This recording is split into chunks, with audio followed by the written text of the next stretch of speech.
തലമുറയെയും സമൂഹത്തിൻ്റെ ഭാവിയെയും നശിപ്പിക്കുന്ന ലഹരി വിപത്തിനെതിരെ സംസ്ഥാനം യഥാർത്ഥത്തിൽ യുദ്ധം നടത്തുകയാണ്. ലഹരി വിപണനത്തിൻ്റെയും ഉപയോഗത്തിൻ്റെയും തായ്വേരകത്ത് വരും തലമുറകളെ കൊടും വിപത്തിൽ നിന്നും രക്ഷപ്പെടുത്താനുള്ള മഹായജ്ഞത്തിന് ഈ നാടിൻ്റെ ആകെ പിന്തുണയും പങ്കാളിത്തവും ആവശ്യമാണ്.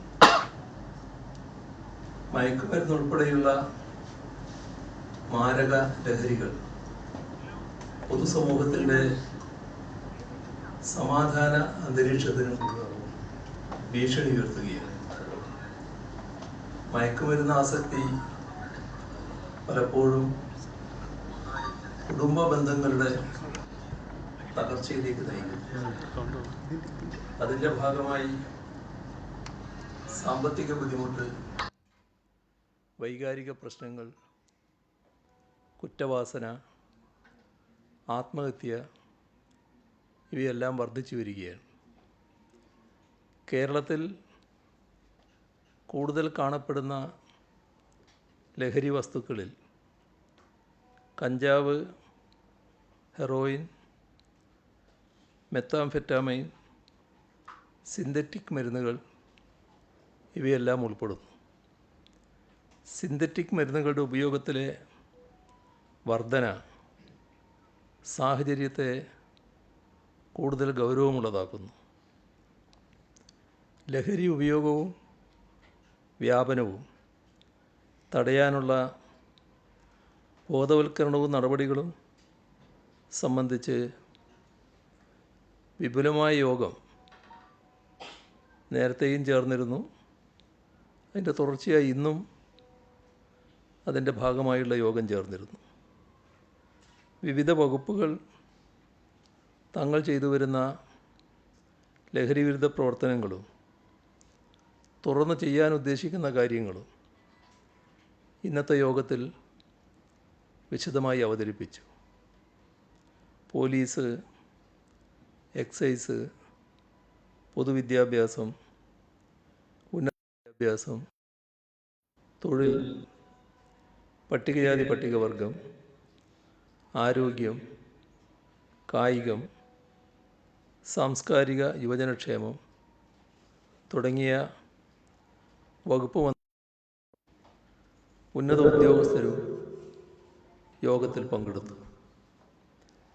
ഇന്ന് ചർച്ച ചെയ്ത നിർദ്ദേശങ്ങൾ വിദഗ്ധ സമിതി മുൻപാകെ വെച്ച് അവരുടെ അഭിപ്രായം കൂടി ചേർത്ത് വിപുലമായ കർമ്മ പദ്ധതിക്ക് രൂപം നൽകാനാണ് ഉദ്ദേശിക്കുന്നത്.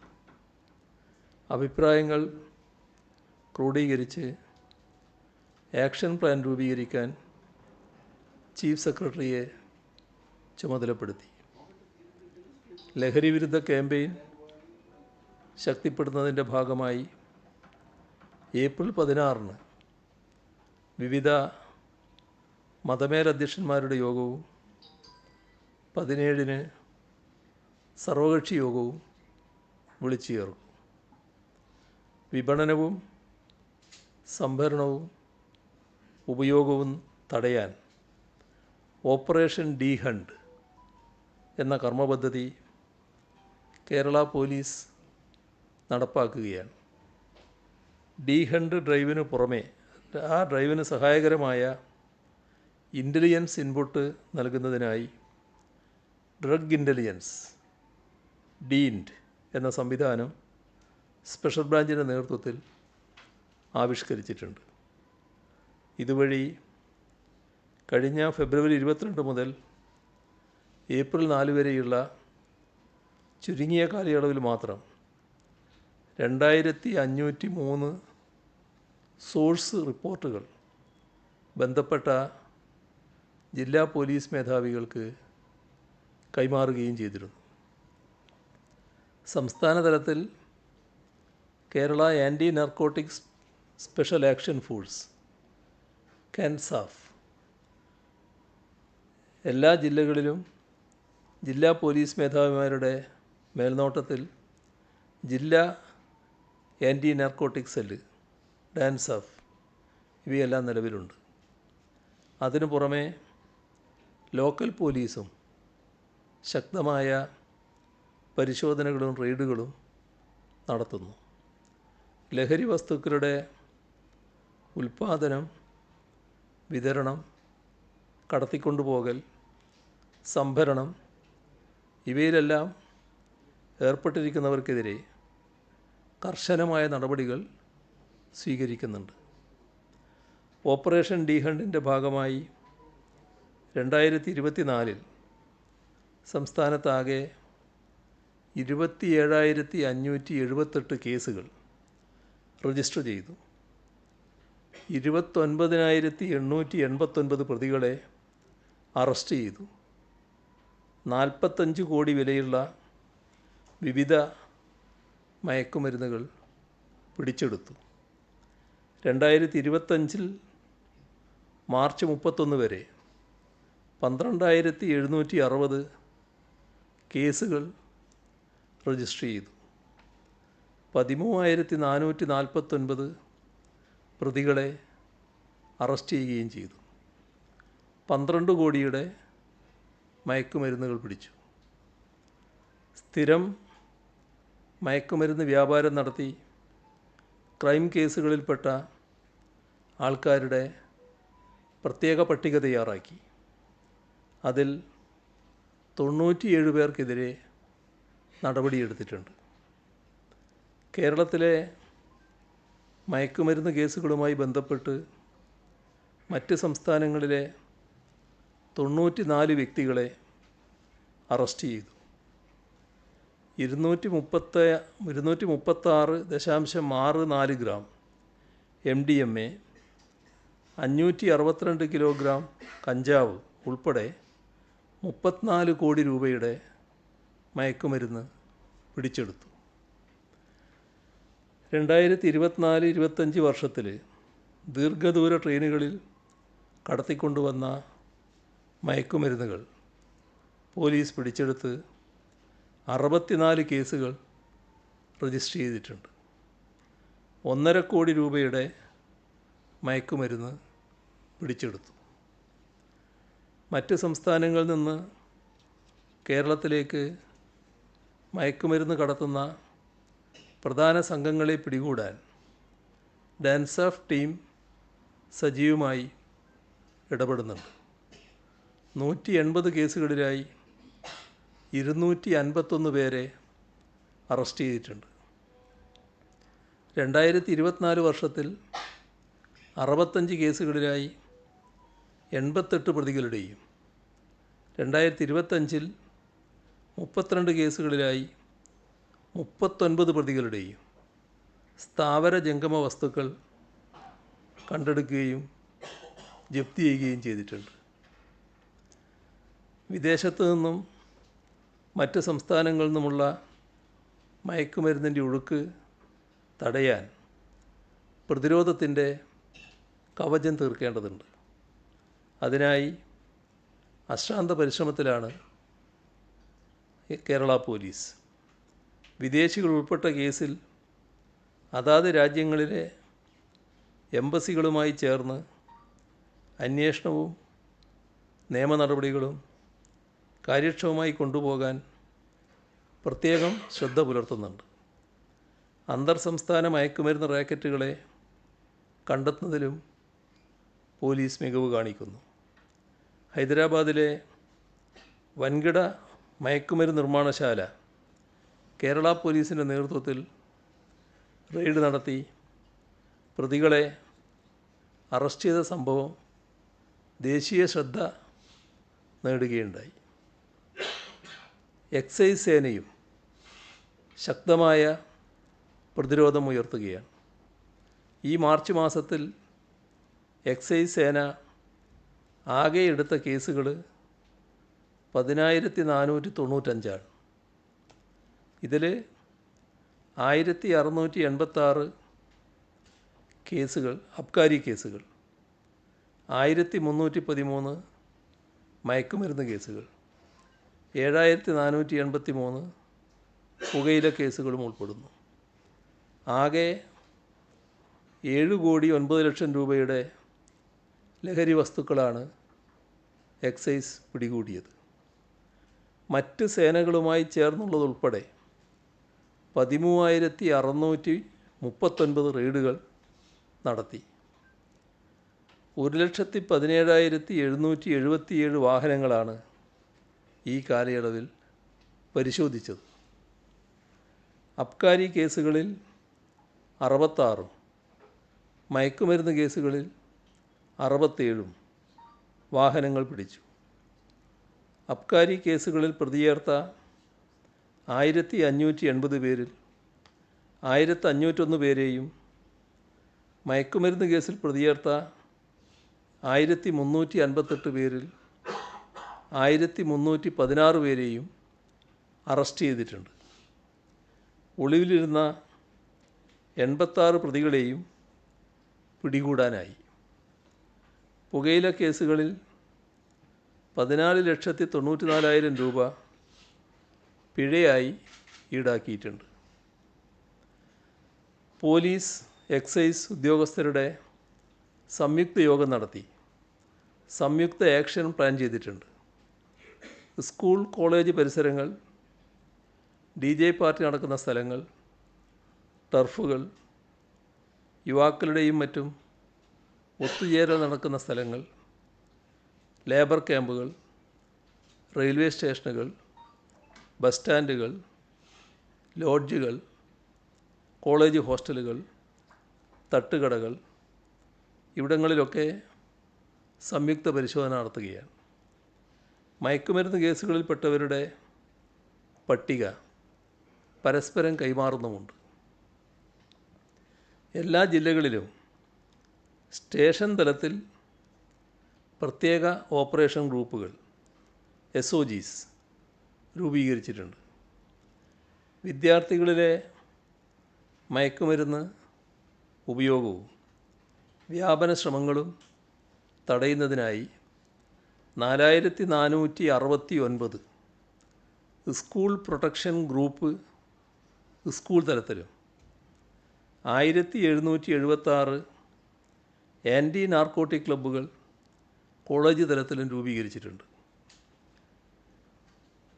ലഹരിക്കെതിരെയുള്ള യുദ്ധം ആരംഭിക്കേണ്ടത് നമ്മുടെ വീടുകളിൽ തന്നെയാണ്.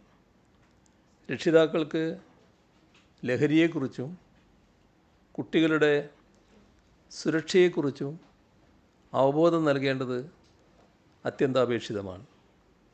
ജീവിതമാണ് ലഹരി എന്ന മുദ്രാവാക്യമുയർത്തി കേരള പോലീസിൻ്റെ നേതൃത്വത്തിൽ ഇതിനായ ക്യാമ്പയിൻ നടത്തുകയാണ്. ബോധവൽക്കരണവുമായി ബന്ധപ്പെട്ട് ബഹുമുഖ സമീപനമാണ് സ്വീകരിക്കുക. ലഹരിരഹിത കേരളത്തിനായി ആരോഗ്യ പ്രവർത്തകർ, നിയമപാലകർ, സാമൂഹ്യ രാഷ്ട്രീയ പ്രവർത്തകർ, വിദ്യാർത്ഥി യുവജന സംഘടനകൾ എന്നിവരുൾപ്പെട്ട സമൂഹത്തിൻ്റെ എല്ലാ മേഖലകളിൽ നിന്നുമുള്ള ആളുകളുടെ കൂട്ടായ്മ രൂപപ്പെടുത്തും. അതിലൂടെ നിരന്തരമായ ബോധവൽക്കരണ പരിപാടികളും സാമൂഹിക ഇടപെടലുകളും സാധ്യമാക്കും. എക്സൈസ് വകുപ്പ് നേതൃത്വം നൽകി വരുന്ന വിമുക്തി മിഷൻ പദ്ധതിയുടെ ഭാഗമായ ലഹരി വിരുദ്ധ ബോധവൽക്കരണത്തിനായി ലഹരി വിമുക്ത ക്ലാസുകൾ, വിമുക്തി സ്പോർട്സ് ടീം, ഉണർവ് പദ്ധതി, ശ്രദ്ധ, നേർക്കൂട്ടം കമ്മിറ്റി, ബാല്യം അമൂല്യം പദ്ധതി, നേർവഴി പദ്ധതി, ലഹരി വിമുക്ത വിദ്യാലയം, പെൺകുട്ടികൾക്ക് സ്വയം രക്ഷാ പരിശീലനം, ജാഗ്രതാ സമിതികളുടെ പ്രവർത്തനങ്ങൾ തുടങ്ങിയവ ഊർജിതമായി തുടരും. സ്കൂളുകളിലും കോളേജുകളിലും ലഹരി വിരുദ്ധ ക്ലാസുകൾ NSS, SPC, NCC, ORC, Hope തുടങ്ങിയ സംവിധാനങ്ങൾ, കുടുംബശ്രീ, PTA, റെസിഡൻസ് അസോസിയേഷനുകൾ, സന്നദ്ധ പ്രവർത്തകർ എന്നിവരുടെ സഹകരണത്തോടെ പോലീസ് ബോധവൽക്കരണ പ്രവർത്തനങ്ങൾ കൂടുതൽ ശക്തമാക്കും. ലഹരി വിപത്തിനെതിരെ പ്രതിരോധമുയർത്താൻ പൊതുസമൂഹമാകെ സ്വയം മുന്നിട്ടിറങ്ങുന്നത് ആവേശം പകരുന്ന കാര്യമാണ്. മാതൃകാപരമായ നിരവധി പ്രവർത്തനങ്ങളാണ് അതിൻ്റെ ഭാഗമായി നടക്കുന്നത്.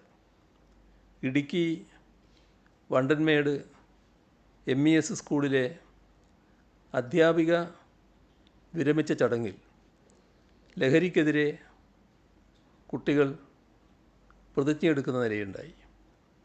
കുട്ടികൾക്കിടയിൽ ലഹരിക്കെതിരെ അവബോധം സ്ഥിരമായി നിലനിർത്താൻ ഇത്തരം പ്രവർത്തനങ്ങൾ പ്രചോദനം പകരും. കൊണ്ടോട്ടിയിലെ ചിറയിൽ വാർഡിൽ മയക്കുമരുന്ന് ഉപയോഗവും വിപണനവും റിപ്പോർട്ട് ചെയ്യാൻ AI സാങ്കേതികവിദ്യ പ്രയോജനപ്പെടുത്തിയ സംവിധാനം തദ്ദേശീയമായി വികസിപ്പിച്ചത് മറ്റൊരു മാതൃകയായി. നിരവധി മാധ്യമങ്ങളും ലഹരി വിരുദ്ധ ക്യാമ്പയിനുകൾ സംഘടിപ്പിക്കുന്നതിൻ്റെ മുൻനിരയിൽ തന്നെയുണ്ട്. നാടിൻ്റെ നന്മക്കായി തങ്ങളുടെ അറിവും അധ്വാനവും മാറ്റിവെക്കാൻ ഇത്തരം പ്രവർത്തനങ്ങൾ ജനങ്ങൾക്ക് പ്രചോദനം പകരും.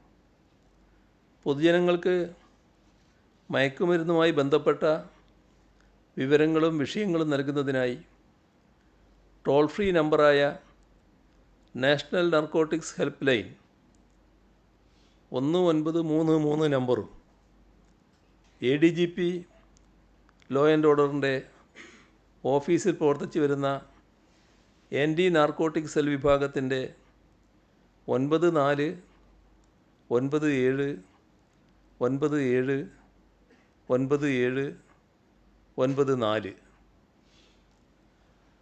മറ്റൊരു നമ്പർ 94 97 92 77 97. ഈ നമ്പറുകളും കേരള പോലീസ് ആരംഭിച്ച യോദ്ധാവ് എന്ന പദ്ധതിയിലെ 99 95 96 66 66 എന്ന വാട്സപ്പ് നമ്പറും 24 മണിക്കൂറും ലഭ്യമാണ്. 2025 മാർച്ച് മാസത്തിൽ മാത്രം 1157 ഫോൺ കോളുകൾ യോദ്ധാവ് നമ്പറിലേക്കും 3865 കോളുകൾ ആൻറ്റി ഡ്രഗ് കൺട്രോൾ റൂമിലേക്കും ലഭിച്ചിട്ടുണ്ട്. 2024-2025 വർഷങ്ങളിൽ 18 വയസ്സിന് താഴെയുള്ള 804 പേർക്കും 3566 മുതിർന്നവർക്കും കൗൺസിലിംഗ് നൽകിയിട്ടുണ്ട്.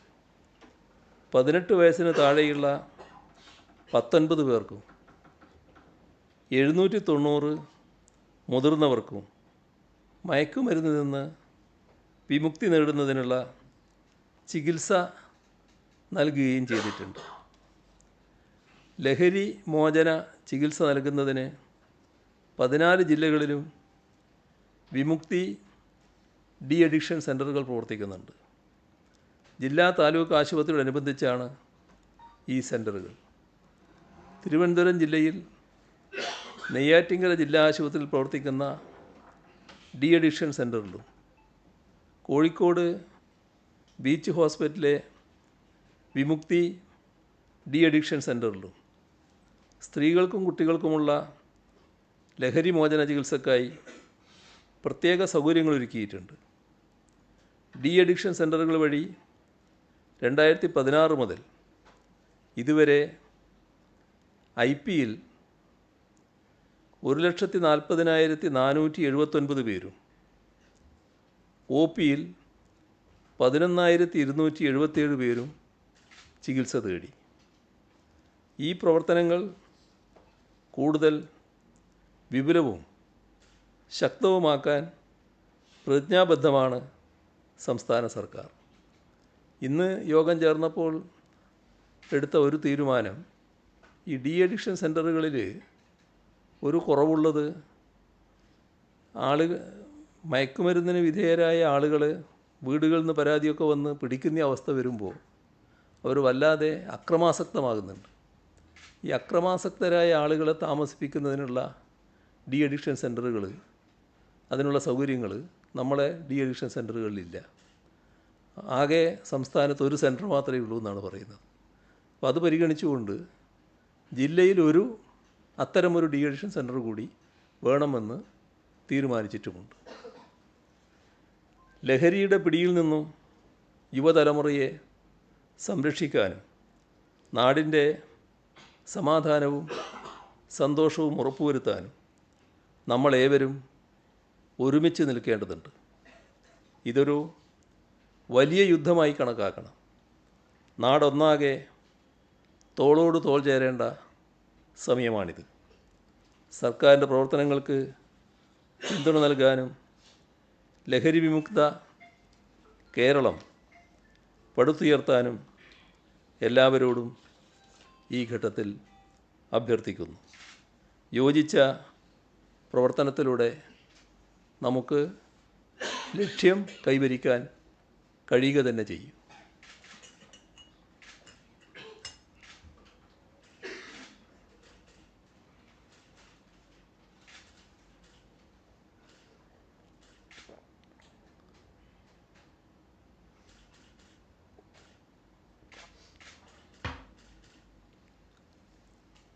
ഈ സർക്കാരിൻ്റെ 4ാം വാർഷികം ഏപ്രിൽ 21 മുതൽ മെയ് 30 വരെ വിപുലമായ പരിപാടികളോടെ ആഘോഷിക്കുന്നതാണ്.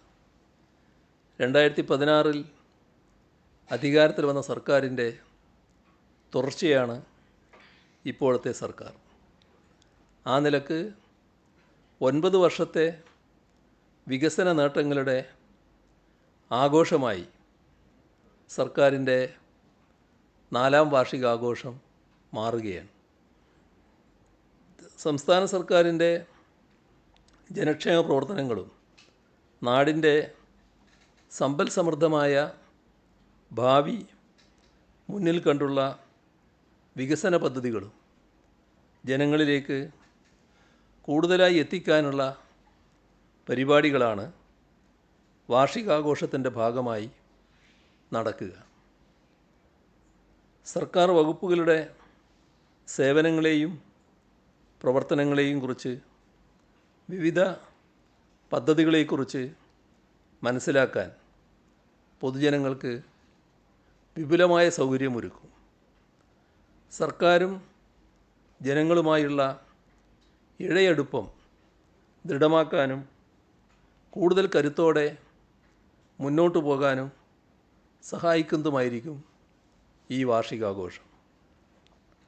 വാർഷികാഘോഷങ്ങൾക്ക് ഏപ്രിൽ 21 കാസർഗോഡ് തുടക്കം കുറിക്കും. എല്ലാ ജില്ലകളിലും ജില്ലാതല യോഗങ്ങൾ നടക്കും. അവയിൽ മുഖ്യമന്ത്രി നിലയിൽ നേരിട്ട് പങ്കെടുക്കും. പ്രദർശന വിപണന മേളകൾ സംഘടിപ്പിക്കാൻ ഉദ്ദേശിക്കുന്നുണ്ട്. തിരുവനന്തപുരത്താണ് വാർഷികാഘോഷ പരിപാടിയുടെ സമാപനം. ജില്ലാതല യോഗങ്ങളിൽ ക്ഷണിക്കപ്പെട്ട വ്യക്തികൾ പങ്കെടുക്കും. സർക്കാർ സേവനങ്ങളുടെ ഗുണഭോക്താക്കൾ, ട്രേഡ് യൂണിയൻ തൊഴിലാളി പ്രതിനിധികൾ, യുവജനങ്ങൾ, വിദ്യാർത്ഥികൾ, സാംസ്കാരിക കായിക രംഗത്തെ പ്രതിഭകൾ, പ്രൊഫഷണലുകൾ, വ്യവസായികൾ, പ്രവാസികൾ, സാമുദായിക നേതാക്കൾ തുടങ്ങിയവരെല്ലാം യോഗത്തിൽ പങ്കെടുക്കും. യോഗം രാവിലെ 10:30 തുടങ്ങി 12:30 അവസാനിക്കുന്ന രീതിയിലാണ് ക്രമീകരിച്ചിരിക്കുന്നത്. നവകേരളത്തിലേക്ക് ഉറച്ച ചുവടുവെപ്പുകളുമായി നാം മുന്നേറുകയാണ്. ഈ അവസരത്തിലാണ് 4ാം വാർഷികാഘോഷങ്ങളിലേക്ക് സർക്കാർ കടക്കുന്നത്. തുടർന്നു വരുന്ന പദ്ധതികൾ വേഗത്തിൽ പൂർത്തീകരിക്കാനും പുതിയ പദ്ധതികൾ ഏറ്റെടുത്ത് നടപ്പാക്കാനുള്ള അവസരമായി കൂടി 4ാം വാർഷികാഘോഷത്തെ കാണുകയാണ്. ജനങ്ങൾ നൽകിയ പിന്തുണയാണ് കേരളത്തിൻ്റെ നേട്ടങ്ങളെല്ലാം സാധ്യമാക്കാൻ സർക്കാരിന് ഊർജവും പ്രചോദനവും നൽകുന്നത്. സർക്കാരിൻ്റെ മുന്നോട്ടുള്ള യാത്രയിലും ജനങ്ങളുടെ പിന്തുണ അത്യന്താപേക്ഷിതമാണ്. പ്രതിസന്ധികളിലും സന്തോഷത്തിലും വികസനത്തിലും ആഘോഷങ്ങളിലുമെല്ലാം നാം ഒറ്റക്കെട്ടായി നിന്നു. സർക്കാരും ജനങ്ങളും കൈകോർത്ത് നിൽക്കുമ്പോൾ എല്ലാ പ്രതിസന്ധികളെയും മറികടന്ന് മുന്നോട്ട് പോകാൻ കഴിയും. ഒരേ മനസ്സോടെയുള്ള ഈ യാത്ര നമുക്ക് തുടരാം. 4ാം വാർഷികാഘോഷം നമ്മുടെ സംസ്ഥാനത്തിൻ്റെ നേട്ടങ്ങളുടെ ആഘോഷമായി മാറുമെന്ന് ഉറപ്പുണ്ട്. കേരളത്തിലെ മുഴുവൻ ജനങ്ങളെയും ഈ ആഘോഷത്തിലേക്ക് ഹൃദയപൂർവ്വം സ്വാഗതം ചെയ്യുന്നു. വേനൽ ചൂടിൻ്റെ തീവ്രത ഏറുകയാണ്. ഇടയ്ക്ക് വേനൽ മഴ ലഭിച്ചു. പക്ഷേ ചൂടിൻ്റെ ആധിക്യത്തിൽ കാര്യമായ കുറവുണ്ടാകുന്നില്ല. ഈ സാഹചര്യത്തിൽ ഉഷ്ണതരംഗ സാധ്യത ഗൗരവപൂർവ്വം കാണണം. ഉഷ്ണതരംഗം നേരിടുന്നതിൻ്റെ ഭാഗമായി ആവശ്യമായ ബോധവൽക്കരണ പ്രവർത്തനങ്ങൾ നടത്തുകയും പൊതുസ്ഥലങ്ങളിൽ ആവശ്യമായ സൗകര്യങ്ങൾ ഒരുക്കുകയും ചെയ്യും. രൂക്ഷമായ ചൂട് അനുഭവപ്പെടുന്ന 11 മണി മുതൽ 3 മണി വരെ തണലുള്ള പൊതുസ്ഥലങ്ങൾ, പാർക്കുകൾ തുടങ്ങിയവ വിശ്രമത്തിനായി പൊതുജനങ്ങൾക്ക് തുറന്നു കൊടുക്കും. ഉഷ്ണതരംഗവുമായി ബന്ധപ്പെട്ടുണ്ടാകുന്ന ആരോഗ്യ പ്രശ്നങ്ങൾ നേരിടുന്നതിന് എല്ലാ ആശുപത്രികളിലും ഹീറ്റ് ക്ലിനിക്കുകൾ ആരംഭിച്ചിട്ടുണ്ട്. കഴിഞ്ഞ വർഷം ആകെ 1444 കേസുകളാണ് ഉഷ്ണതരംഗവുമായി ബന്ധപ്പെട്ട് സ്ഥിരീകരിച്ചിരുന്നത്. ഈ വർഷം ഇതിനോടകം 156 കേസുകൾ സ്ഥിരീകരിച്ചിട്ടുണ്ട്. ഇവയിൽ കൂടുതലും പാലക്കാട് ജില്ലയിലാണ്. അതുകൊണ്ട് പാലക്കാട്, കാസർഗോഡ് ജില്ലകളിൽ താപനില കൃത്യമായി മോണിറ്റർ ചെയ്തുള്ള പ്രവർത്തനങ്ങൾ നടപ്പാക്കും. ചൂട് വർദ്ധിക്കുന്നതുമായി ബന്ധപ്പെട്ട് തൊഴിൽ സമയക്രമം പുനഃക്രമീകരിച്ചിട്ടുണ്ട്. നേരിട്ട് സൂര്യപ്രകാശം ഏൽക്കാൻ സാധ്യതയുള്ള തൊഴിലാളികൾക്ക് ആവശ്യമായ സുരക്ഷയും സൗകര്യങ്ങളും തൊഴിലിടങ്ങളിൽ ഒരുക്കണം. പഠന പിന്തുണ പരിപാടിയുമായി ബന്ധപ്പെട്ട് ഈ സമയത്ത് സ്കൂളുകൾ നടക്കുന്ന ക്ലാസ്സുകൾ കഴിവതും ഉച്ചയ്ക്ക് മുൻപ് അവസാനിപ്പിക്കണം. സ്കൂളുകളിൽ കൃത്യമായ ഇടവേളകളിൽ വെള്ളം കുടിക്കുന്നതിനായി വാട്ടർ ബെൽ സംവിധാനം തുറന്നു വരുന്നുണ്ട്. ഉഷ്ണകാലത്ത് വന്യജീവികൾക്ക് കാട്ടിനുള്ളിൽ ആവശ്യത്തിന് ജലലഭ്യത ഉറപ്പാക്കുന്നതിനുള്ള നടപടികൾ സ്വീകരിക്കും. വിസ്റ്റ ക്ലിയറൻസും കുളം, പുൽത്തകടി എന്നിവയുടെ നവീകരണവും നടപ്പിലാക്കും. വനത്തിനുള്ളിൽ ഫലവൃക്ഷങ്ങളും നടും. വളർത്തുമൃഗങ്ങളുടെ കൂടിന് മുകളിൽ ഇലകളിട്ട് മൂടിയും ഇടയ്ക്കിടയ്ക്ക് വെള്ളം സ്പ്രേ ചെയ്തും അവയെ ചൂടിൽ നിന്നും സംരക്ഷിക്കാവുന്നതാണ്. പകൽ ചൂട് കൂടുതലുള്ള സമയത്ത് മൃഗങ്ങളെ മേയാൻ വിടുന്നത് ഒഴിവാക്കണം. മാലിന്യമുക്തം നവകേരളം ക്യാമ്പയിനിലൂടെ 1027 തദ്ദേശ സ്ഥാപനങ്ങൾ ശുചിത്വ മികവിലായിട്ടുണ്ട്. 939 പഞ്ചായത്ത്, 83 മുനിസിപ്പാലിറ്റി, 5 കോർപ്പറേഷൻ എന്നിവയാണ് ഇതുവരെ ശുചിത്വ മികവ് കൈവരിച്ചത്. 19,489 പഞ്ചായത്ത് വാർഡും 19,093 നഗരസഭാ വാർഡും ഈ മികവിലേക്ക് എത്തി. 3,060 ടൗണുകൾ ഹരിത പദവി സ്വന്തമാക്കി. മാർക്കറ്റ് പൊതുസ്ഥലം 3,087. അയൽക്കൂട്ടം 2,87,409. വിദ്യാലയങ്ങൾ 14,321. കലാലയങ്ങൾ 1,370. സ്ഥാപനങ്ങൾ 57,201. ടൂറിസം കേന്ദ്രങ്ങൾ 317. ഇവയ്ക്കെല്ലാം ഹരിത പദവി ലഭിച്ചു. ഹരിതകർമ്മസേന ഈ സാമ്പത്തിക വർഷം നേടിയത് 348,90,00,000 രൂപയാണ്. 37,134 ഹരിതകർമ്മ സേനാംഗങ്ങളാണ് നമുക്കുള്ളത്. മാലിന്യം വലിച്ചെറിയൽ സംബന്ധിച്ച പരാതി അറിയിക്കുന്നവർക്കുള്ള പാരിതോഷിക തുക ഉയർത്താനും തീരുമാനമായിട്ടുണ്ട്.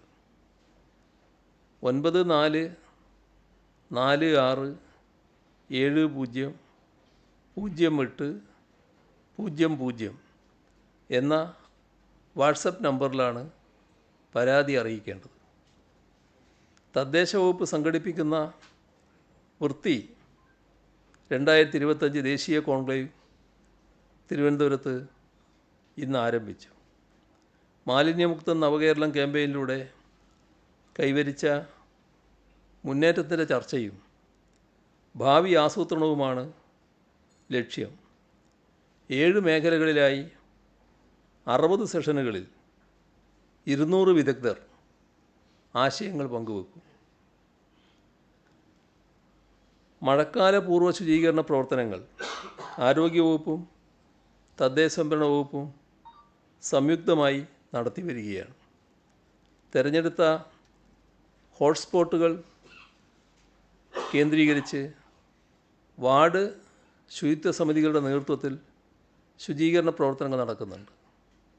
മാലിന്യമുക്ത ക്യാമ്പയിൻ്റെ ഭാഗമായി എൻഫോഴ്സ് സ്ക്വാഡുകൾ രൂപീകരിച്ചിട്ടുണ്ട്.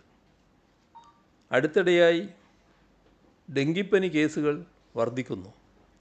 ഈ സമയത്ത് ജലജന്യ രോഗങ്ങൾ പടരാനുള്ള സാധ്യതയും കൂടുതലാണ്.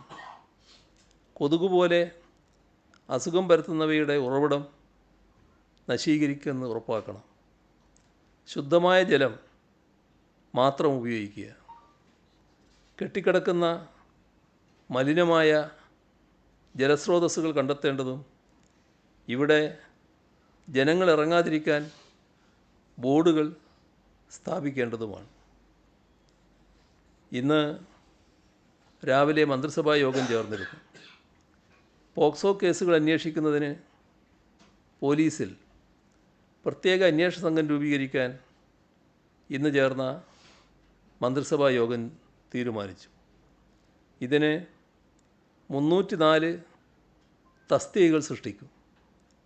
DYSP 4, SI 40, ASI 40, SCPO 120, CPO 100 ഇങ്ങനെയാണ് തസ്തികകൾ. 2025-26 വർഷത്തെ കരട് മദ്യനയം അംഗീകരിച്ചു. കെൽട്രോണിലെ തൊഴിലാളികളുടെ ശമ്പള പരിഷ്കരണം 2017 ഏപ്രിൽ 1 പ്രാബല്യത്തിൽ നടപ്പാക്കാൻ തീരുമാനിച്ചു. അതിദാരിദ്ര്യ നിർമ്മാർജ്ജന പദ്ധതിയിൽ ഉൾപ്പെട്ട ഭൂരഹിതരായ അതിദരിദ്രർക്ക് ഭൂമി കണ്ടെത്താൻ ജില്ലകളിൽ ഇതര വകുപ്പുകളുടെ ഉടമസ്ഥതയിലുള്ളതും ഉപയോഗിക്കാതെ തുടരുന്നതുമായ ഭൂമിയും സുനാമി പുനരധിവാസ പദ്ധതിയിൽ ഉൾപ്പെടുത്തി നിർമ്മിച്ചതും ആൾതാമസമില്ലാതെ കിടക്കുന്നതുമായ ഫ്ലാറ്റുകളും വിനിയോഗിക്കുന്നതിന് ജില്ലാ കലക്ടർമാർക്ക് അനുമതി നൽകിയിട്ടുണ്ട്. ബന്ധപ്പെട്ട വകുപ്പുകളുമായി ചർച്ച ചെയ്ത് ജില്ലാ കലക്ടർമാർ ഭൂമി കണ്ടെത്തണമെന്നാണ് തീരുമാനിച്ചിട്ടുള്ളത്. ഇത്രയും വിവരങ്ങളാണ് നിങ്ങളുമായി പങ്കുവെക്കാനുള്ളത്.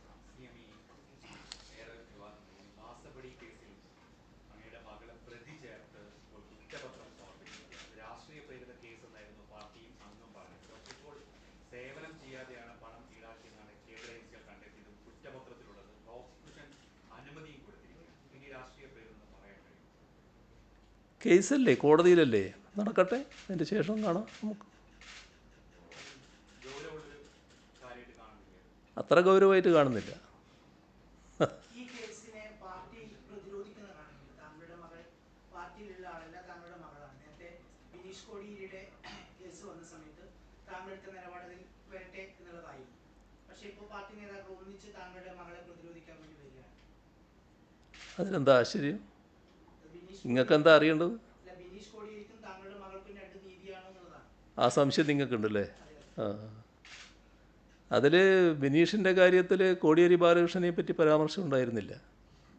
ഇതിൽ എൻ്റെ മകളെന്ന് പറഞ്ഞുകൊണ്ടാണ് തുടങ്ങിയത്. അതുതന്നെയാണ് പ്രശ്നം. ലക്ഷ്യം എന്താണെന്ന് പാർട്ടി കൃത്യമായി തിരിച്ചറിഞ്ഞിട്ടുണ്ട്. അതിൻ്റെ മറ്റു കൂടുതൽ കാര്യങ്ങളിലേക്ക് ഞാനിപ്പോൾ പോകുന്നില്ല കേട്ടോ. ഞാൻ പറഞ്ഞല്ലോ, കൂടുതൽ കാര്യങ്ങൾ കോടതിയിലല്ലേ, അതിരിക്കട്ടെ, നമുക്ക് നോക്കാം.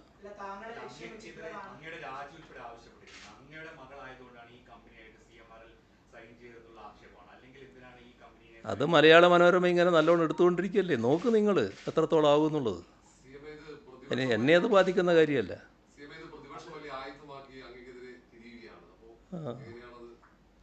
അതല്ലേ ഞാൻ പറഞ്ഞത്. അതിൻ്റെ അകത്ത് ഞങ്ങൾ അത്ര വലിയ ഗൗരവമായിട്ട് കാണുന്നില്ല. കോടതിയിലുള്ള കാര്യമാണ്, കോടതിയുടെ വഴിക്കങ്ങ് നീങ്ങിക്കോളും കാര്യങ്ങൾ. നിങ്ങളത് ആലോചിച്ച് വല്ലാതെ ബേജാറാവണ്ട.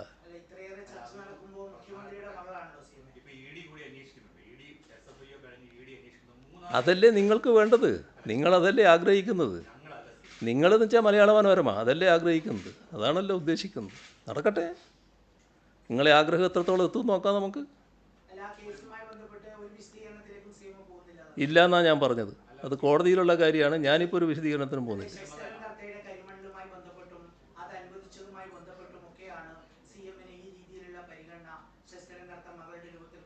ശുദ്ധ അസംബന്ധമാണ് അത് എന്നൊക്കെ ഉള്ളത് നേരത്തെ തന്നെ അറിയാലോ എല്ലാവർക്കും. ഏതെങ്കിലും തെളിവുണ്ടോ അത്തരം കാര്യങ്ങൾക്ക്? നിങ്ങളെന്തെങ്കിലും അസംബന്ധം പറയാൻ വേണ്ടി പത്രസമ്മേളനം ഉപയോഗിക്കരുത് കേട്ടോ. ഞാൻ പറഞ്ഞ ഒട്ടേറെ കാര്യങ്ങളുണ്ട്, ഈ നാടിനെ ബാധിക്കുന്ന ഒട്ടേറെ കാര്യങ്ങളാണ്. അതിനെപ്പറ്റി യാതൊന്നും നിങ്ങൾക്ക് പറയാനില്ല. നിങ്ങൾക്കിപ്പം എൻ്റെ രാജി വരുമെന്നാണ് നോക്കിയിട്ടുണ്ട്. അതിങ്ങനെ മോഹിച്ച് നിൽക്ക്. അത്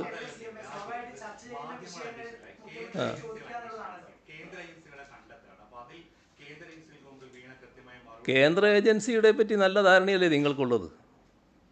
ആ ധാരണയും വെച്ച് നടക്കുന്നതാണ് ഞാൻ പറയുന്നത്. അത് കോടതിയിലുണ്ട്, കോടതിയിൽ കാര്യങ്ങൾ നടക്കട്ടെ.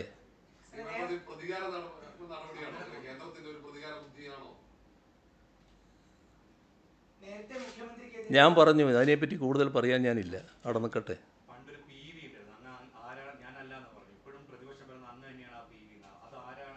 അത് അവർക്ക് അതിനകത്ത് പലരെയും പേര് പറഞ്ഞിട്ടുണ്ടല്ലോ. ആ പറഞ്ഞ പേരുകളിൽ ചില വ്യക്തതകളുണ്ട്. ആ വ്യക്തതയുള്ളവർ അവരവരുടെ പാർട്ടിയിലെ എതിരാളികളാണ് എന്നുള്ളത് കൊണ്ട് അവരെ ഒന്ന് വകവരുത്താം ഈ അവസരം ഉപയോഗിച്ച് എന്ന് ഉദ്ദേശിക്കുന്ന പലരുമുണ്ട്. അതിന് ഈ PV എടുക്കുന്നുണ്ടാവും കേട്ടോ. അതൊന്നും എന്നെ ബാധിക്കുന്ന കാര്യമല്ല, നിങ്ങൾക്കതൊന്നും മനസ്സിലാക്കാൻ കഴിയാത്ത കാര്യമല്ല. പക്ഷേ നിങ്ങളതൊന്നും മനസ്സിലാക്കിയ ഭാവം നടിക്കില്ല എന്ന് മാത്രം, അതേ ഉള്ളൂ.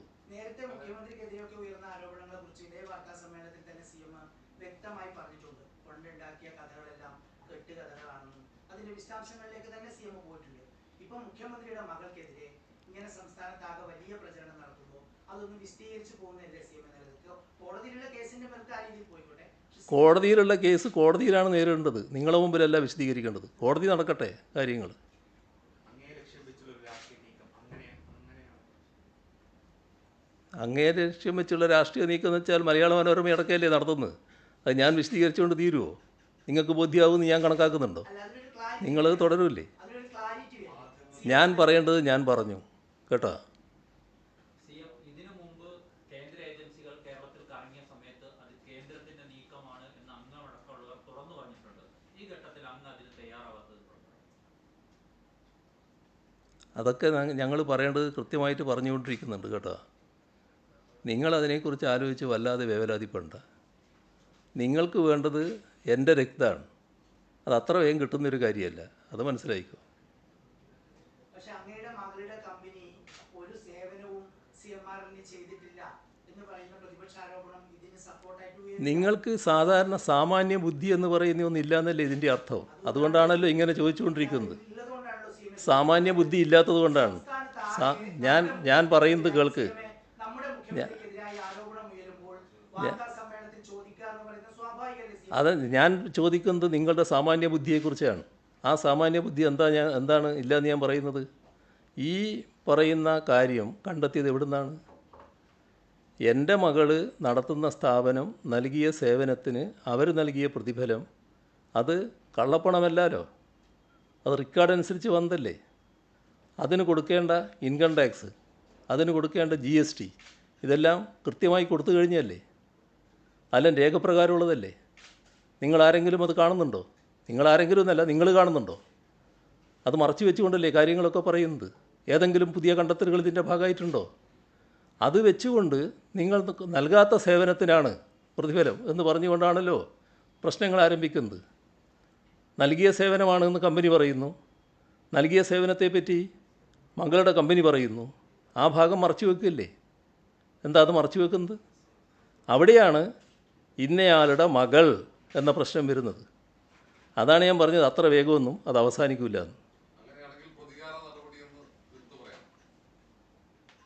ബാക്കി കാര്യങ്ങൾ എന്തെങ്കിലും ചോദിക്കാനുണ്ടോ?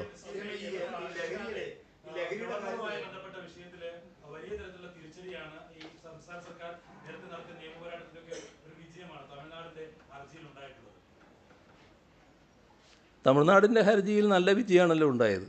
അത് അവിടുത്തെ മുഖ്യമന്ത്രി സ്റ്റാലിൻ പറഞ്ഞതുപോലെ നമ്മുടെ എല്ലാ സംസ്ഥാനങ്ങൾക്കും ഉണ്ടായ വിജയമാണ്.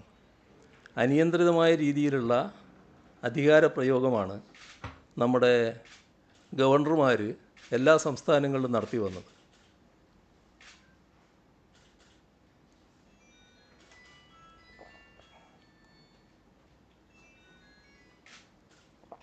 ആരിഫ് മുഹമ്മദ് ഖാൻ്റെ കാര്യം നിങ്ങൾക്ക് നല്ലതുപോലെ ഓർമ്മയുള്ളതാണല്ലോ. അതുപോലുള്ള ഒട്ടേറെ ഇടപെടലുകൾ പല സംസ്ഥാനങ്ങളിലും നടത്തി വന്നതാണല്ലോ. അതിനകത്ത് ശക്തമായ ഭരണഘടനാനുസൃതമായ നടപടിയാണ് ഇപ്പോൾ സുപ്രീം കോടതിയുടെ ഭാഗത്തുണ്ടായിട്ടുള്ളത്.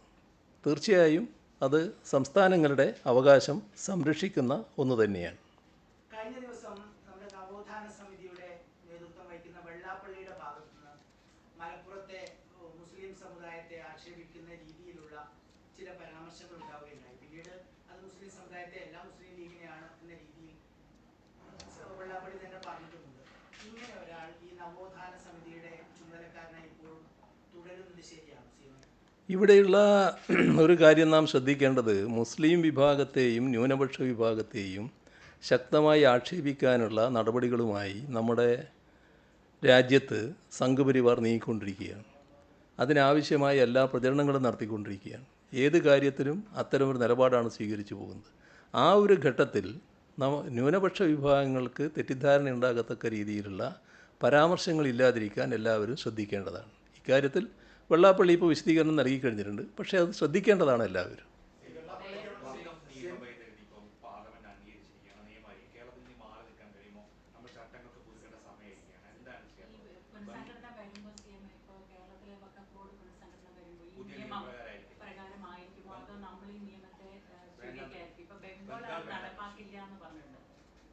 വഖഫ് നിയമ ഭേദഗതിയുമായി ബന്ധപ്പെട്ട നിയമവശങ്ങൾ പരിശോധിക്കേണ്ടതായിട്ടുണ്ട്.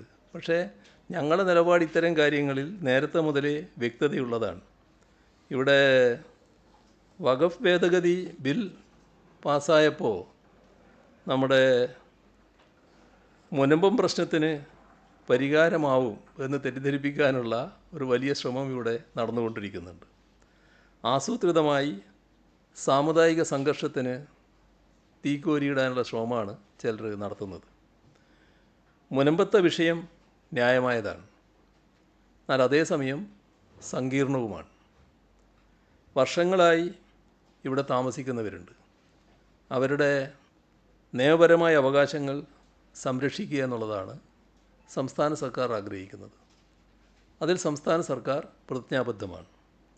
അതിൻ്റെ പ്രതിവിധിക്കായി എന്ത് ചെയ്യണം, ഇതാണ് സർക്കാർ ഗൗരവമായി ആലോചിച്ചത്. അതിൻ്റെ ഭാഗമായാണ് അതുമായി ആ കാര്യങ്ങൾ പഠിച്ച് റിപ്പോർട്ട് നൽകുന്നതിന് വേണ്ടി കമ്മീഷനെ സർക്കാർ നിയോഗിച്ചത്. ഇപ്പോൾ ഹൈക്കോടതി സിംഗിൾ ബെഞ്ചിൻ്റെ വിധി എതിരായെങ്കിലും ഇപ്പോൾ ഡിവിഷൻ ബെഞ്ച് വിധി വന്നു കഴിഞ്ഞിട്ടുണ്ട്. അപ്പോൾ വിധി മുനമ്പം കമ്മീഷൻ്റെ പ്രവർത്തനങ്ങൾ മുന്നോട്ട് കൊണ്ടുപോകുന്നതിന് തടസ്സമില്ല എന്നതാണ്. അപ്പോൾ അതുവഴി പ്രശ്നപരിഹാരവും സാധ്യമാവുമെന്ന് തന്നെയാണ് പ്രതീക്ഷിക്കുന്നത്. വഖഫ് നിയമ ഭേദഗതി നിയമം വന്നതുകൊണ്ട് അവിടെ ഉന്നയിക്കപ്പെട്ട പ്രശ്നങ്ങൾക്ക് പരിഹാരമാവുന്നില്ല എന്നാണ് കാണേണ്ടത്. ഇപ്പോൾ ബില്ല് അവതരിപ്പിച്ച മന്ത്രി തന്നെ ഇതിന് മുൻകാല പ്രാബല്യമില്ല എന്ന് വ്യക്തമാക്കിയിട്ടുണ്ട്. ഇപ്പോൾ പാസ്സായ ബില്ലിലെ ഏത് ക്ലോസാണ് മുനമ്പത്തെ പ്രശ്നം പരിഹരിക്കുന്നത് എന്നത് ഈ വാദഗതി ഉയർത്തുന്നവരൊന്നും വ്യക്തമാക്കുന്നില്ല. പുകമറ സൃഷ്ടിച്ചുകൊണ്ട് രാഷ്ട്രീയ നേട്ടം വല്ലതും കിട്ടുമോ എന്നാണ് BJP ശ്രമിക്കുന്നത്. ഇക്കാര്യം മുനമ്പം നിവാസികൾക്ക് തന്നെ ബോധ്യപ്പെടും.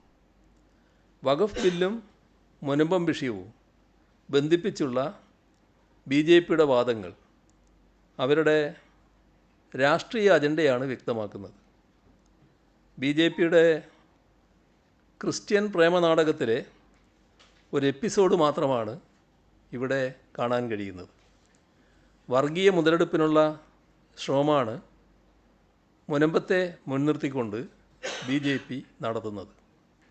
ഇത് ഏറ്റവും കൂടുതൽ തിരിച്ചറിയുന്നത് മുനമ്പം നിവാസികൾ തന്നെയാണ്. ഇപ്പോൾ ജബൽപൂരിൽ ക്രൈസ്തവർക്ക് നേരെ ആക്രമണം നടന്നത് ഏതാണ്ട് ഇതേ സമയത്താണല്ലോ. ഇന്ന് തന്നെ 2 സംസ്ഥാനങ്ങളിലെ ക്രൈസ്തവർക്ക് നേരെ ആക്രമണം നടന്നത് മാധ്യമങ്ങൾ റിപ്പോർട്ട് ചെയ്തിട്ടുണ്ട്. സംഘപരിവാർ സംഘടനകളാണ് ഈ ആക്രമണങ്ങൾക്കെല്ലാം പിന്നിൽ. പോലീസിൻ്റെ സാന്നിധ്യത്തിലും ആക്രമണം നടക്കുകയാണ്. ക്രൈസ്തവ ന്യൂനപക്ഷത്തോട് സംഘപരിവാർ സംഘടനകൾ വെച്ച് പുലർത്തുന്ന അടിസ്ഥാന നിലപാട് എന്താണെന്ന് വ്യക്തമാക്കുന്ന ഒന്നാണ് ജബൽപൂരിൽ കണ്ടത്. ഇതിൽ വലിയ സംശയമൊന്നും വേണ്ട കേട്ടോ. ഈ RSS അവരുടെ നയം വ്യക്തമാക്കിയാണ്. ആഭ്യന്തര ശത്രുക്കളായിട്ട് 3 കൂട്ടരെയാണ് അവർ കണക്കാക്കിയത്. അതിൽ 2 കൂട്ടർ മുസ്ലിമും ക്രിസ്ത്യാനിയാണ്. അത് കൃത്യമായിട്ട് രേഖപ്പെടുത്തി വെച്ചതാണ്. അതാണ് അവരുടെ അടിസ്ഥാന സമീപനം. ഇപ്പോൾ രാജ്യസഭ വഖഫ് നിയമ ഭേദഗതി പാസ്സാക്കിയതിൻ്റെ തൊട്ടടുത്ത ദിവസം RSS മുഖപത്രമായ ഓർഗനൈസർ അവരുടെ തനിനിറം കാട്ടിയല്ലോ. ഏപ്രിൽ 4 വന്ന ഓർഗനൈസർ ലേഖനത്തിൽ കത്തോലിക്ക സഭയാണ് വഖഫ് ബോർഡിനേക്കാൾ ഭൂമി കൈയടക്കി വച്ചിരിക്കുന്നത് എന്ന നെറേറ്റീവാണ് ഉണ്ടായിരുന്നത്. സംഘപരിവാറിൻ്റെ അടുത്ത ലക്ഷ്യം കത്തോലിക്ക സഭയും സഭയുടെ സ്വത്തുമാണെന്ന് അവർ തന്നെ വ്യക്തമാക്കിയിരിക്കുകയാണ്. ഇനി പാർലമെൻറ്റിൽ സ്വകാര്യ ബില്ലുകൾ അവതരിക്കപ്പെടുക ഏത് വിഷയത്തിലാവുമെന്ന് നമുക്ക് ഊഹിക്കാവുന്നതാണല്ലോ. മുനമ്പം ഉൾപ്പെടെയുള്ള ഇടങ്ങളിലെ ക്രൈസ്തവ ജനത ഇത് കൃത്യമായി തിരിച്ചറിയുമെന്നതാണ് നാം കാണേണ്ടത്. ക്രൈസ്തവരുൾപ്പെടെയുള്ള മലയോര ജനതയെ എല്ലാ വിധത്തിലും വഞ്ചിക്കുന്ന നിലപാടാണ് BJPക്കും കേന്ദ്ര സർക്കാരിനും. ഇപ്പോൾ ഏറ്റവും ഒടുവിൽ വന്ന ട്രംപിൻ്റെ പകരച്ചുങ്കം, ആ വിഷയം എടുത്താലും ആ പകരച്ചുങ്കം റബ്ബർ കാപ്പി കൃഷിക്കാരെ കാര്യമായി പ്രതികൂലമായി ബാധിക്കുമെന്ന നിലയാണ് വരുന്നത്. ഇപ്പോൾ പകരച്ചുങ്കത്തിനെതിരെ നമ്മുടെ രാജ്യത്തെ സർക്കാർ ഒരക്ഷരം പ്രതികരിക്കാൻ തയ്യാറായിട്ടില്ല. അമേരിക്കക്ക് മുന്നിൽ ഒരു തരം മുട്ടിലടയുന്ന സമീപനമാണ് BJP സർക്കാർ സ്വീകരിക്കുന്നത്. അപ്പോൾ BJPയുടെ ഇവിടെ കാണിക്കുന്ന ക്രിസ്ത്യൻ പ്രേമം അത് അടിമുടി വ്യാജമാണ് എന്നത് നാം തിരിച്ചറിയേണ്ടതായിട്ടുണ്ട്. ലഹരിക്കെതിരെ ആഴ്ചതോറും ഈ നടപടിയുമായി ബന്ധപ്പെട്ട് വാർത്താ സമ്മേളനം നടത്തുന്നു പറഞ്ഞു. അത് ഇനി തുടരുമോ? എങ്ങനെ? തീർച്ചയായും നേരത്തെ ഞാൻ പറഞ്ഞതല്ലേ അത്. അതാണ് ഇനി അടുത്ത ആഴ്ച കഴിഞ്ഞാലല്ലേ ചോദിക്കാൻ പറ്റുമത് ഓർന്നോ. ആ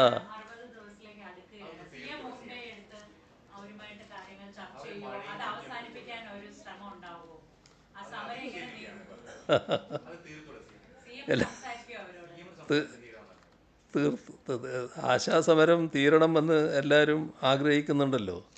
അത് സാധാരണ നിലക്ക് നമ്മുടെ നാടിൻ്റെ ഒരു പൊതുവായ ചിന്തയുടെ ഭാഗമായി വരുന്നൊരു കാര്യമാണ്. പക്ഷേ സമരം നടത്തുന്നവർക്കും ആ ഒരു താല്പര്യം വേണ്ടേ, എന്നാലല്ലേ അത് തീരുകയുള്ളൂ. അപ്പോൾ എന്താണ് ഇതിൻ്റെ പ്രശ്നം എന്നത് നമ്മൾ ആദ്യം ആലോചിക്കണമല്ലോ. ഇപ്പോൾ ഇതൊരു കേന്ദ്രാവിഷ്കൃത പദ്ധതിയാണല്ലോ ആശ എന്നത്. അക്രഡിറ്റഡ് സോഷ്യൽ ഹെൽത്ത് ആക്ടിവിറ്റീസ്, അതാണല്ലോ ആശ എന്നുള്ള പേരിൽ അറിയപ്പെടുന്നത്. ഇവരെ കേന്ദ്ര സർക്കാർ ഇതുവരെ ഒരു തൊഴിലാളി വിഭാഗമായി അംഗീകരിച്ചിട്ടില്ല. 2005 ഈ പദ്ധതി കേന്ദ്ര സർക്കാർ പ്രഖ്യാപിച്ചത്. ആ ഘട്ടത്തിലുണ്ടായിരുന്ന സർക്കാർ UDF സർക്കാരായിരുന്നു. അന്നത് കേരളത്തിൽ നടപ്പാക്കിയിട്ടില്ല. 2006 LDF സർക്കാർ അധികാരത്തിൽ വന്നു. അതിനുശേഷമാണ് ആശാ പദ്ധതി നടപ്പാക്കുന്ന നിലയെടുത്തത്. 2007 ജനുവരിയിലാണ് ഉത്തരവിറങ്ങിയത്. ഈ പദ്ധതി ആരംഭിച്ച സമയത്ത് തീരദേശ മേഖലയിലും ആദിവാസി മേഖലയിലുമാണ് പ്രവർത്തിക്കുന്നതിന് അനുമതിയുണ്ടായിരുന്നത്. പക്ഷെ പിന്നീട് പലതരത്തിലുള്ള ഇടപെടലുകളുണ്ടായി. അതിൻ്റെ ഫലമായി കേരളം മുഴുവൻ ഇത് വ്യാപിപ്പിച്ചു. കേന്ദ്ര സർക്കാർ ഈ ഇനം പ്രഖ്യാപിക്കുമ്പോൾ ഉണ്ടായിരുന്ന അതേ ഇൻസെൻറ്റീവ് തന്നെയാണ് ആശമാർക്ക് ഇപ്പോഴും നൽകി വരുന്നത്. അതേസമയം നമ്മുടെ രാജ്യത്ത് ആശമാർക്ക് മികച്ച ഓണറേറിയം നൽകുന്ന സംസ്ഥാനമാണ് കേരളം. 2016 LDF സർക്കാർ അധികാരത്തിൽ വരുമ്പോൾ 1000 രൂപ മാത്രമാണ് ആശമാർക്ക് ഓണറേറിയമായി നിശ്ചയിച്ചിരുന്നത്. 2016 മുതൽ ഇതുവരെ എടുത്താൽ LDF സർക്കാർ 6000 രൂപയുടെ വർധനവാണ് ഓണറേറിയത്തിൽ ആശമാർക്ക് നൽകിയത്. അതായത് നിലവിൽ 7000 രൂപയാണ്. ഓണറേറിയവും മറ്റ് ഇൻസെൻറ്റീവുകളും ഉൾപ്പെടെ ഉദ്ദേശ ലക്ഷ്യത്തോടെ ജോലി ചെയ്യുന്ന ഒരു ആശയ്ക്ക് 13,000 രൂപ ഓണറേറിയവും ഇൻസെൻറ്റീവും ലഭിക്കും. അതിൽ കൂടുതൽ ലഭ്യമാകുന്ന ആശമാരുമുണ്ട്. അതിൽ ഓണറേറിയവും ഇൻസെൻറ്റീവുകളുടെ 40% ചേർത്ത് 10,000-ഓളം രൂപ നൽകുന്നത് സംസ്ഥാന സർക്കാരാണ്. ആയുഷിൽ 1000 രൂപ ഒരു വിഭാഗം ആശമാർക്ക് ലഭിക്കുന്നുമുണ്ട്. അപ്പോൾ ശരിക്കും ഏറ്റവും കൂടുതൽ തുക നൽകുന്ന സംസ്ഥാന സർക്കാരാണ് കേരളത്തിലുള്ളത്. പക്ഷേ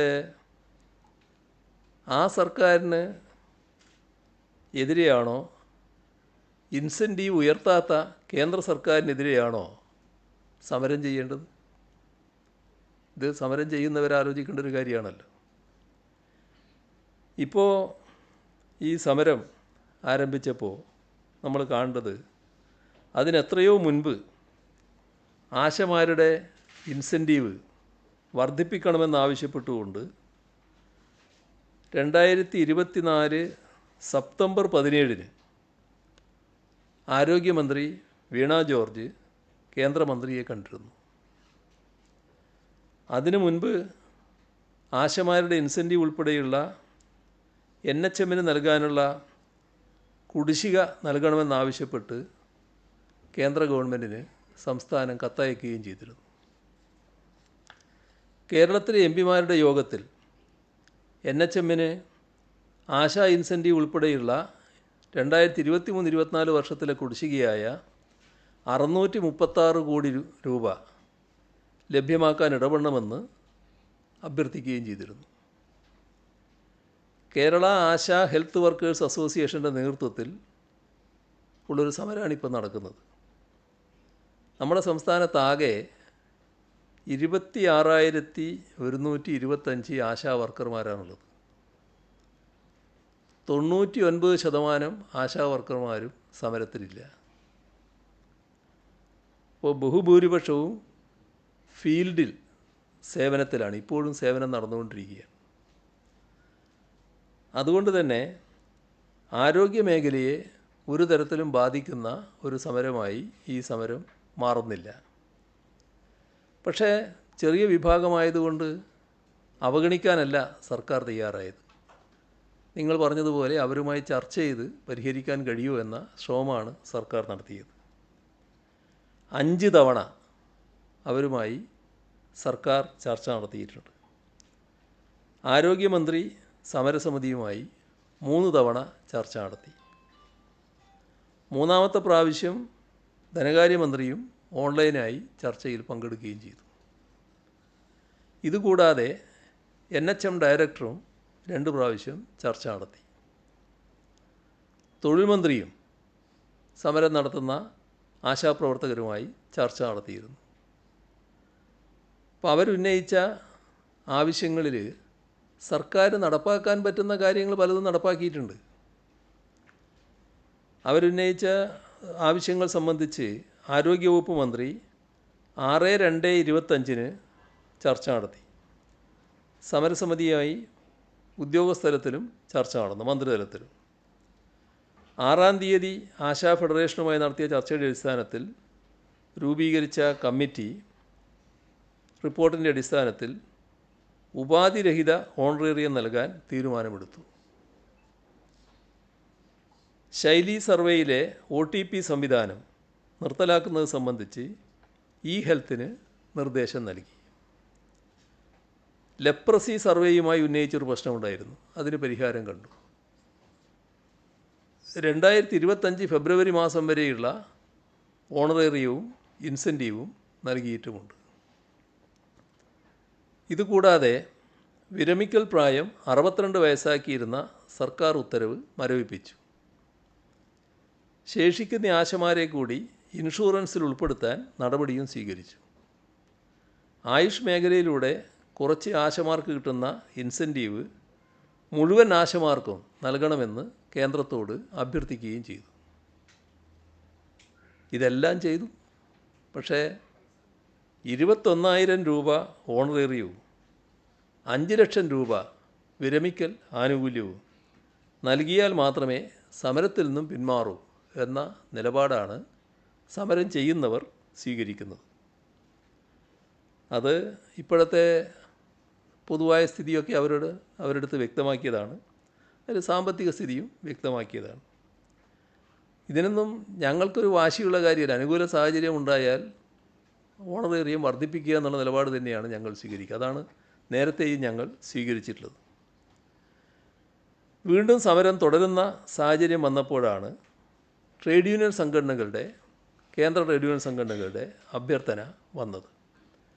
അത് മാനിച്ച് ആ കേന്ദ്ര ട്രേഡ് യൂണിയൻ സംഘടനകളുമായി ആരോഗ്യമന്ത്രി ചർച്ച നടത്തി.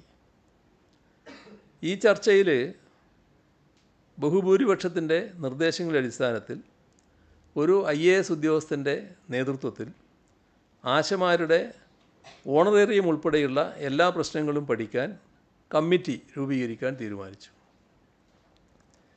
ബഹുഭൂരിപക്ഷം ആശമാർ അംഗങ്ങളായ ട്രേഡ് യൂണിയനുകൾ ഒറ്റക്കെട്ടായി ഈ തീരുമാനം അംഗീകരിച്ചു. സമരം ചെയ്യുന്ന KAHW എന്ന സംഘടനയുമായി ആലോചിച്ച് പറയാം എന്ന് പറഞ്ഞാണ് ഇവർ പോയത്. എന്നാൽ അവർ സമരത്തിൽ നിന്നും പിന്മാറാൻ തയ്യാറായില്ല. ഈ ചർച്ചയിൽ എടുത്ത മിനിറ്റ്സിലെ പ്രധാന കാര്യങ്ങളും വേണമെങ്കിൽ പറയാം. ആശമാരുടെ വിഷയം വിശദമായി IAS ഓഫീസർ നേതൃത്വമുള്ള കമ്മിറ്റി പരിശോധിക്കും. ഇതിൽ ആരോഗ്യം, തൊഴിൽ, ധനകാര്യം, NHM വിഭാഗങ്ങളിലെ ഉദ്യോഗസ്ഥരുണ്ടാവും. റിപ്പോർട്ട് 3 മാസത്തിനുള്ളിൽ കമ്മിറ്റി സമർപ്പിക്കണം. ട്രേഡ് യൂണിയനുകളുമായി കമ്മിറ്റി ആശയവിനിമയം നടത്തും. ഇതിൽ ഞങ്ങൾക്ക് ആശമാരോട് ഏതെങ്കിലും തരത്തിലുള്ള വിരോധം വെച്ച് പുലർത്തുന്നവരല്ല ഈ സർക്കാർ. ആശമാർക്ക് കഴിയാവുന്നത്ര സഹായം ചെയ്യുക എന്ന നിലപാട് തന്നെയാണുള്ളത്. അത് മനസ്സിലാക്കാൻ ഇവർക്ക് സാധിക്കുന്നില്ല എന്നുള്ളതാണ് യഥാർത്ഥ വസ്തുത. അത് മനസ്സിലാക്കുന്നവരാണ് മഹാഭൂരിപക്ഷം 99% ഇപ്പോൾ സർവീസിൽ യഥാർത്ഥ സർവീസ് നടത്തിക്കൊണ്ടിരിക്കുന്നത്. അപ്പോൾ ഞങ്ങളെ സംബന്ധിച്ചൊരു വാശിയുടെ പ്രശ്നമല്ല അത്. ഈ തീരുമാനത്തിൻ്റെ വെളിച്ചത്തിൽ, ഇടപെട്ട കാര്യങ്ങളുടെ വെളിച്ചത്തിൽ അവസാനിപ്പിച്ച് പോവുക എന്നതാണ് യഥാർത്ഥ വഴി. അതവർ സ്വീകരിക്കുന്നില്ല എന്നുള്ളതാണ്. നമ്മളെ സമയം ആയി, അതുകൊണ്ട് ഇനി നമുക്ക് അടുത്തയാഴ്ച